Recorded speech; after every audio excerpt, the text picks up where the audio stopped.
Hello everyone, I am Professor Narayan More, teaching biology subject. Welcome to my video. In the last two videos, we seen about topic wise mark distribution, introduction of our syllabus and format of question paper like unit test, terminal examination and annual examination. Now today in this video, I will going to start a new topic, systematics of living organism. Systematics of living organism for 3 marks. Chapter number 2. हे तुमच्या text मधलं दुसरं unit आहे. दुसरा topic आहे systematics of living organism. त्याच्यासाठी weightage जे आहे ते 3 मार्क्स आहे. हे 3 मार्काचे क्वेश्चन या टॉपिक वरती चॅप्टर वरती तुमच्या प्रश्नपत्रिकेमध्ये विचारले जातात. It may be MCQs, very short answer और short answer questions. Okay, we know that there are great diversity in the organisms present around us.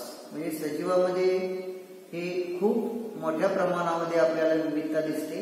In their size, shape, color, mode of nutrition, method of reproduction and their habitat म्हणजे living places. And these diversity, these wells are exploited by human for its own benefit, and during this process man tried to differentiate them and also identify the organisms, and eventually means finally leads to evolve a branch of biology known as systematics. Okay, so first of all we see about systematics. Systematics is the study of kinds, diversity of organisms and their comparative and evolutionary relationships. म्हणजे काय तर सजीवांचे जे विविध प्रकार आहेत, त्याच्या विविध जाती आहेत आणि त्याच्यामध्ये जी जैवविविधता आहे याचा तुलनात्मक दृष्टीनं अभ्यास केला जातो. त्याचप्रमाणे विकासात्मक दृष्टीनं आणि तुलनात्मक दृष्टीनं सजीवांचा काय केला जातो, सिस्टमॅटिक मध्ये अभ्यास केला जातो. त्याला सिस्टमॅटिक्स असं म्हटलं जातं. Study of kinds and diversity of organisms, their comparative and evolutionary relationship. म्हणजे सजीवामध्ये ज्या विविध प्रकारच्या जाती आहेत, त्याचे प्रकार आहेत, त्याच्यामध्ये जी विविधता आहे त्याचा तुलनात्मक आणि विकासात्मक दृष्टिकोनातून सिस्टमॅटिक्स मध्ये अभ्यास केला जातो. Okay, then we see about taxonomy. Taxonomy means classification following rules. म्हणजे वर्गीकरणाचे जे तत्व आहेत, जे नियम आहेत, या तत्वांचा नियमांचा टॅक्सोनॉमी मध्ये अभ्यास केला जातो. क्लासिफिकेशन फॉलोइंग रूल्स और principles. And word taxonomy is derived from 2 Greek words, namely taxis means arrangement and nomos means rule. It means organisms are classified according to rules. Is called taxonomy. And the term taxonomy was first introduced by A.P.D. Cantor. या शास्त्रज्ञानं ही term पहिल्यांदा introduce केली आहे. Okay, then we see about classification. आता what is classification? Classification means arrangement of organisms or groups of organisms into different categories, distinct categories in accordance with particular and well established plan. This classification is based on similarities and dissimilarities among the organisms. म्हणजे सजीवांमध्ये एकसारखी जर वैशिष्ट्ये असतील तर त्या सजीवांचा एक वेगळा गट केला जातो, त्यांना एका गटामध्ये टाकलं जातं. Similar characters, living organisms having similar characters, एकसारखी जर गुणवैशिष्ट्ये असतील तर ते सजीव एका गटामध्ये घातले जातात. तर हे रूल आणि प्रिन्सिपल्स ला धरून सजीवांचं काय केलं जातं, ग्रुप पाडले जातात on the basis of their similarities than the differences is called classification. And organisms are classified by 3 methods. त्याच्या 3 मेथड्स आहेत, पद्धती आहेत.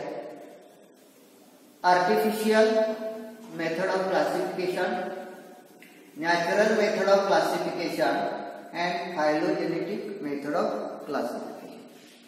आता मी या ठिकाणी ऑर्गॅनिझम हा शब्द फ्रिक्वेंटली वापरतोय. Organisms it may be plants, animals, microorganisms, fungi, protozoans, या सर्वांसाठी कॉमन हा वर्ड आहे ऑर्गॅनिझम्स. हे लक्षात ठेवायचं. Artificial classification means it is a classification based on few observable and non-evolutionary features.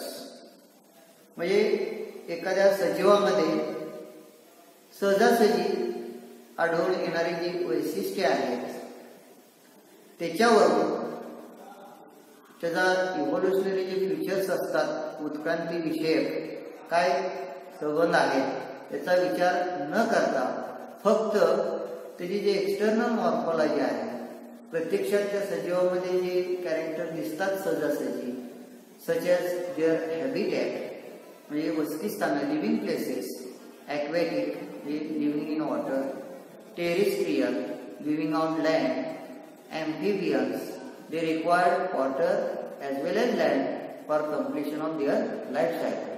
तर ते हॅबिटॅट म्हणजे लिव्हिंग प्लेसेस, त्याची वसतिस्थानं कुठं आहे, त्याचा कलर कसा आहे, त्याचा आकार कसा आहे, मायक्रोस्कोपिक आहे, मॅक्रोस्कोपिक आहे, लहान आहे की मोठा आहे, त्याची बिहेवियर काय आहे.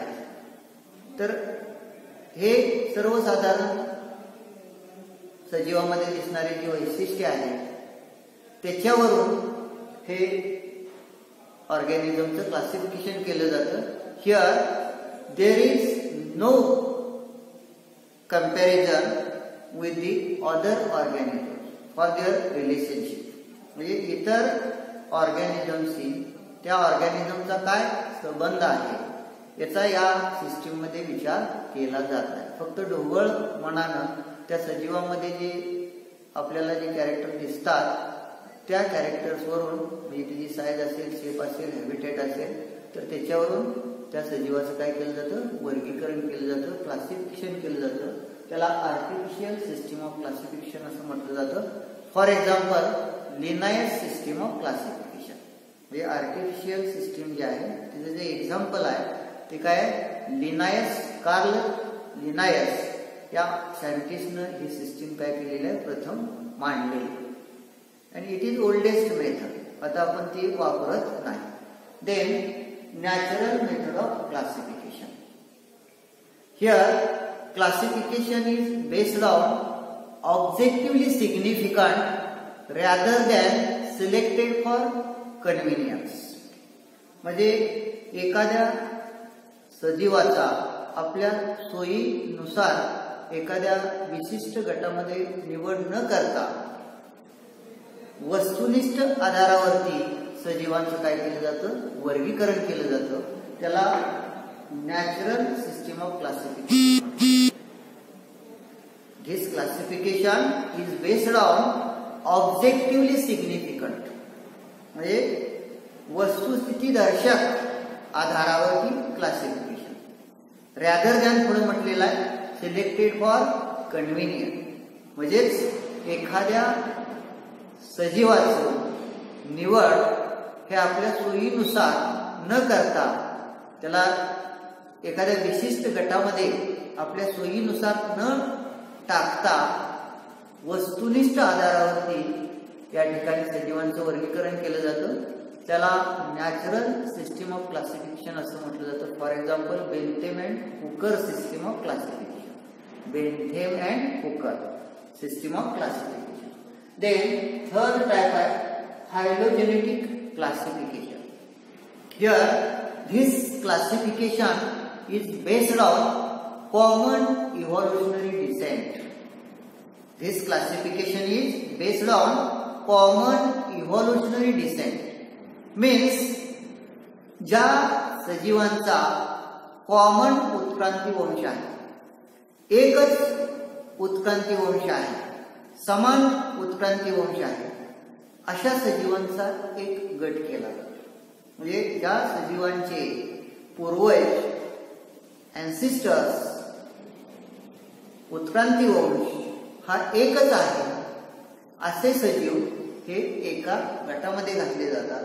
त्याला फायलोजेनेटिक सिस्टीम ऑफ क्लासिफिकेशन असं म्हटलं जातं. For example angler and frontal system of classification. कोणते एक्झाम्पल आहे? Angular and frontal system of classification. Here, in this system of classification, terms like categories and taxa are often used. Category is a unit of classification and it represents rank and hence commonly termed as taxon. तुम्हाला माहित आहे 8वी 9वी 10वी मध्ये तुम्ही classification शिकलेला आहे. त्याच्यामध्ये various ranks used in the system of classification. और रँकलाच आपण दुसरं काय म्हणतो, नाव काय? कॅटेगरीज. लाईक किंगडम, डिव्हिजन, सब डिव्हिजन, क्लास, सब क्लास, ऑर्डर, फॅमिली, जीनस आणि स्पेसीज. हे सर्व काय रँक आहे, कॅटेगरीज आहे used in the system of classification. त्यामध्ये किंगडम प्लांटी, डिव्हिजन स्पर्मॅटोफायटा, सब डिव्हिजन एंजियोस्पर्मी, क्लास डायकॉटिलिडॉन. आता किंगडम प्लांटी, प्लांटी हे काय? टेक्झॉन आहे. डिव्हिजन स्पर्मॅटोफायटा, स्पर्मॅटोफायटा हे काय? टेक्झॉन आहे. किंगडम हे कॅटेगरी आहे आणि त्या किंगडमचं पर्टिक्युलर नेम म्हणजे taxon. For example kingdom Plantae, kingdom ही कॅटेगरी आहे आणि त्या कॅटेगरीचं ऍक्च्युअल नाव म्हणजेच टेक्झॉन. आता किंगडम प्लांटी असं आपण म्हणतो, म्हणजे प्लांटी हे काय? टेक्झॉन आहे आणि किंगडम हे काय? कॅटेगरी आहे. कॅटेगरी म्हणजे rank used in the system of classification and taxon means actual name of category, particular category. Okay, then we see about 3 domains of life.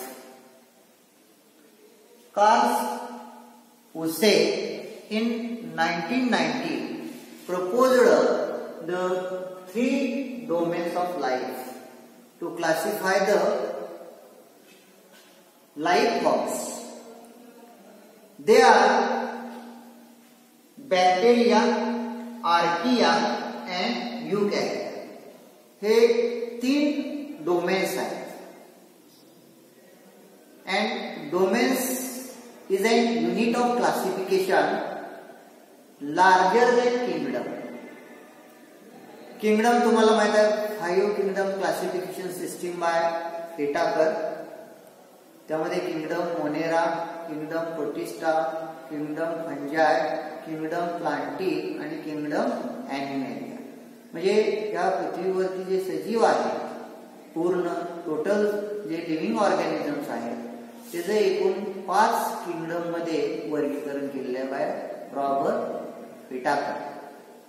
आणि डोमेन्स जे आहेत ते डोमेन्स किती आहेत? 3 आहेत. कुठले आहेत? बॅक्टेरिया, आर्किया आणि युकॅरिया. किंगडम 5 आहे आणि डोमेन्स किती आहेत? 3 आहे. याचाच अर्थ काय? Domain is a larger unit of classification than the kingdom. हे किंगडम पेक्षा डोमेन हे काय? लार्जर युनिट आहे फॉर classification किंवा used in the system of classification. Here bacteria and eukarya are having prokaryotic cell. तिथे जे सेल स्ट्रक्चर आहे, ज्या सेल असतात त्या प्रोकॅरियोटिक असतात. प्रोकॅरियोटिक याचा अर्थ काय? In this cell nucleus is not well developed and eukarya have eukaryotic cell. Eukaryotic cell म्हणजे काय? In this cell nucleus is well developed. Okay.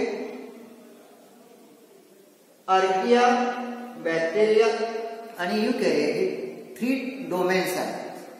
All these 3 domains have very unique characteristics. Presence of unique ribosomal RNA. Unique ribosomal RNA या तिन्हीमध्ये हे present असतं आणि archaea survive in very extreme condition like high temperature. म्हणजे तापमान 60 degree जरी झालं, 100 जरी झालं तरी त्याच्यामध्ये आर्किया हे जे सजीव आहे ते जिवंत राहू शकतात. ॲट हाय टेम्परेचर, सॅलिनिटी म्हणजे समुद्रामध्ये, सॉल्टी वॉटरमध्ये सुद्धा ते जिवंत राहू शकतात किंवा इन ऍसिडिक कंडिशन म्हणजे ऍसिडमध्ये सुद्धा आर्किया काय होतात? जिवंत राहू शकतात. Archaea survive in extreme conditions like high temperature, salinity and acidic condition. Bacteria though are प्रोकॅरोट्स.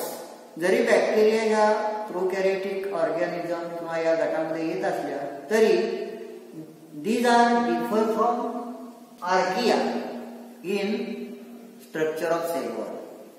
म्हणजे आर्कियाच्या सेलचं सेल वॉल आणि बॅक्टेरियल सेलचं जे सेल वॉल आहे याच्यामध्ये फरक असतो. मात्र हे दोन्ही काय बिलॉंग टू सेम ग्रुप प्रोकॅरोट्स. दोन्ही प्रोकॅरोट्स मध्येच आहे. परंतु बॅक्टेरिया जरी प्रोकॅरोट असलं तरी काय differ from archaea in the structure of cell wall. Okay. Then we see about chemotaxonomy. Here it is a biological system of classification in which organisms are classified on the basis of similarities and dissimilarities of chemical compounds found in the living organism. In short, organisms are classified on the basis of chemical constituents found in the organism. For example, archaea without peptidoglycan. Peptidoglycan हे one of the protein आहे, whereas prokaryotes have peptidoglycan. त्याच्यामध्ये पेप्टिडोग्लायकन आहे, आर्कियामध्ये नाही. Bacterial and fungal cell wall is chitinous. Chitinous is also one of the protein. Chitin पासून bacteria आणि फंजायचे sale wall तयार झालेलं असतं. Whereas plant cell wall is made up of cellulose. It is cellulosic cell wall. म्हणजे cellulose पासून तयार झालेलं आहे. सेल्युलोज हे काय कॉम्प्लेक्स कार्बोहायड्रेट्स.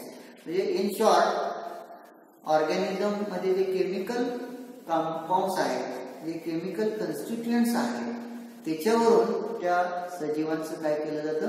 वर्गीकरण केलं जातं. एकसारखे जर केमिकल सजीवामध्ये प्रेझेंट असतील तर ते सजीवांचा एक गट केला जातो. ते एका ग्रुपमध्ये टाकले जातात, having similar chemical constituents. Okay. Then we see about numerical taxonomy. It is a classification based on quantification of characters. Quantification means प्रमाण. एक विशिष्ट प्रमाण ठरवलं जातं. Classification based on quantification of characters and develops an algorithm for classification. Algorithm म्हणजे काय असतं? Algorithm म्हटलं जातं त्याला. Algorithm means काय असते? Group of characters. म्हणजे सजीवामध्ये जी वैशिष्ट्ये आहेत त्या वैशिष्ट्यांचा एक ग्रुप केलेला असतो. 50 कॅरेक्टर एकत्र करून 100, 200, 30, 60, 70 समजा 50 कॅरेक्टरचा एक अल्गोरिदम तयार केलेला आहे. अल्गोरिदम म्हणजे काय? संच, समूह. वैशिष्ट्यांचा काय असतो? हा संच किंवा समूह असतो. सजीवामध्ये जी विविध वैशिष्ट्ये आढळतात त्या वैशिष्ट्यांचा एक संच बनवलेला असतो. त्याला अल्गोरिदम असं म्हटलं जातं. आणि मग त्याचं क्वांटिफिकेशन केलं जातं. आता हे समजा 50 वैशिष्ट्ये असणाऱ्या कॅरेक्टर्स असणाऱ्यांचा आपण एक अल्गोरिदम तयार केलेला आहे, संच बनवलेला आहे. आणि त्याला एक प्रमाण आपण ठरवतो, ते 35. हे 50 पैकी 35 जर कॅरेक्टर एखाद्या सजीवामध्ये आढळले तर त्या सजीवाला एका गटामध्ये टाकायचं, ऑर्गॅनिझमला एका गटामध्ये टाकायचं. म्हणजे त्याचं क्वांटिफिकेशन म्हणजे प्रमाण ठरवलं जातं. 50 पैकी 30 जर कॅरेक्टर एखाद्या सजीवामध्ये आढळत असतील, त्या 50 मधले 30, तर त्यांना एका कॅटेगरीमध्ये टाकून द्यायचं, त्यांचा एक ग्रुप करायचा. त्याला न्यूमरिकल टेक्सॉनॉमी असं म्हटलं जातं किंवा numerical classification. It is based on quantification of characters and develops and algorithm for classification. Algorithm म्हणजे काय? Group of characters. संच केला जातो. सजीवामध्ये आढळणारी जी विविध वैशिष्ट्ये आहेत त्या वैशिष्ट्यांचा संच केला जातो. आणि या संचमध्ये 50-60 कॅरेक्टर आपण ठरवायचे. 50चा एक संच, 60चा एक संच. आणि मग त्याला प्रमाण ठरवायचं. या 60 पैकी किती कॅरेक्टर? साधारण 30 कॅरेक्टर जर या 50 पैकी एखाद्या सजीवामध्ये आढळत असतील किंवा कोणत्याही सजीवामध्ये आढळले तर ते सजीव त्या एका गटामध्ये टाकायचे. त्याला न्यूमरिकल टेक्सॉनॉमी किंवा न्यूमरिकल क्लासिफिकेशन असं म्हटलं जातं. So in this video we seen about various terms used in systematics like taxonomy, classification, artificial system of classification, natural system of classification, phylogenetics, 3 domains of life, chemotaxonomy and numerical taxonomy. Okay, धन्यवाद.